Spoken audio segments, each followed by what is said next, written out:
السلام عليكم ورحمة الله وبركاته. اليوم راح أشرح طريقة تغيير رمز الراوتر أو الباسورد عن طريق الموبايل. هسه مثل ما راح تلاحظ أنه الآن مكنك على الراوتر، مثل ما جاي تشوف هذا الراوتر موجود.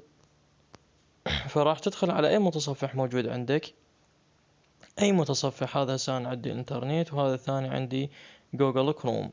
هذا جوجل كروم وهذا الإنترنت. افتح اي متصفح موجود عندي، انقر على المتصفح فوق هنا، هنا بالرابط هنا المكان، انقر عليه راح تتظلل عند المكان هذا. امسح المحتوى الموجود فوق الكتابة، اخليها فارغة هنا فوق. هسه هذا الثاني ايضا نفس الشي، هذا كروم ايضا انا فاتحه سابقا. تكتب هنا اي شي موجود عندك تمسحه، وتكتب اي بي الراوتر الموجود عندك. انا الراوتر مالتي تي بي لينك، الاي بي مالته اللي هو هذا موجود 192.168.0.1. هذا الاي بي .0.1. هذا الاي بي. تنطي تم او صح شو عندك موجود بالكيبورد هنا، طي تم راح تنفتح لي هذا الصفحة الاولى. المربع الأول أكتب بيه كلمة admin ADMIN. هاي. المربع الثاني اللي هو الباسورد أيضا ADMIN، أيضا كلمة admin ADMIN. أعطي لوجين، راح تنفتح لي هذه النافذة. وراح تنفتح لي هذه النافذة، راح أروح مباشرة على هاي الكتابات الموجودة على اليسار. أكبر الشاشة، وأروح على كلمة وايرلس. هذه كلمة أنقر عليها، وأروح المن الخيار الثاني وايرلس سكيورتي أنقر عليه. أروح للقائمة هاي وايرلس سكيورتي، تطلع لي هاي القائمة.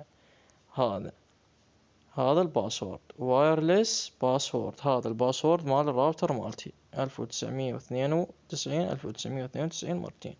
هذا تمسحه تحاول دائما يعني تمسحه، تأكد منه زين، لأن مرات من تخلي الباسورد اكو مسافة تظل يعني ما تبين عندك. هسه مثل هذه المسافة وتكتب الباسورد راح تغيره، راح يتيه عليك الباسورد. فتحاول انه تمسح الفراغ زين. تكتب اي باسورد يعجبك، شرط يكون 8 ارقام، لان نظام الراوتر 8 ارقام باسورد مالت الحماية مالته. اي رقم يعجبك شلون تحفظه تأكد منه من تكتبه. هسه انا هذا الرمز مال 1992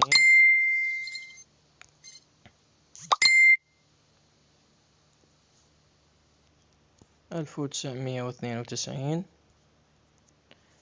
كتبت 1992 مرتين. تنزل لي جوا تطي سيف، تنقر على سيف. من راح تطي سيف تنتظر شوية، راح شوية ترمش الشاشة. حفظ عندك الباسورد مباشرة راح يفصل عندك. تروح للراوتر هنا، تعطيه نسيان، تنقر عليه، ضل ضاغط عليه وتعطيه تجاهل الشبكة هنا. راح تعطيه تجاهل الشبكة، تعيد كتابة الرمز الجديد 1992. هاي بالنسبة لتغيير الرمز. هاي كل ما موجود بتغيير رمز الراوتر. بسيط، مجرد انه تفتح المتصفح والخطوات اللي ذكرتها وتطبق على مقطع الفيديو خطوة بخطوة، وراح يتغير عندك الرمز. السلام عليكم ورحمة الله وبركاته.